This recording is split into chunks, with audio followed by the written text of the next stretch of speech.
الثقة بالله دي حاجة غريبة جدا.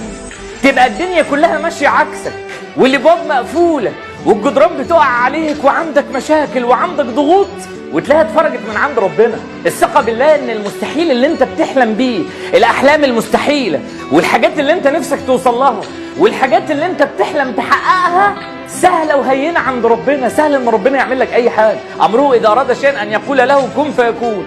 كل احلامك، كل اماليك، كل الحاجات اللي انت بتحلم بيها، كل الحاجات اللي انت شايفها مستحيلة، الاحلام المستحيلة، والعربية اللي انت نفسك فيها اللي بتقول استحالة تبقى معايا، وكل الحاجات اللي انت بتتمنى توصل لها، واللي انت بتنام بالليل وفاكر انها مستحيلة وصعب انها تحصل وعايز الدنيا كلها تتغير عشان تحصل، سهلة وهينة عند ربنا. سهل ان ربنا يحقق لك الحاجة اللي انت عايزها، سهل ان ربنا يبدل لك الحال في لحظة، سهل ان ربنا يغير لك تفاصيل كل حاجة في لحظة.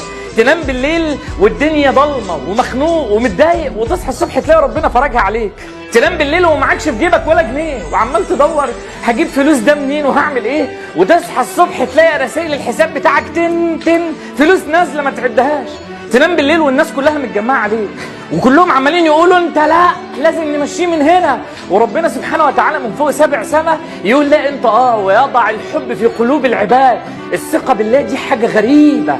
الدنيا كلها ضدك، واعداء كتير في حياتك، ومشاكل كتير قدامك، وعقبات وظروف في البيت مش قادر تحكي للناس عنها، وضغوط في الكلية ما انتش عارف تعمل فيها ايه، وامتحانات صعبة وشتات من هيلة بنيلة، وتلاقي ربنا سبحانه وتعالى معاك في لحظة فيكبر خاطرك. البني آدم اللي عنده ثقة في ربنا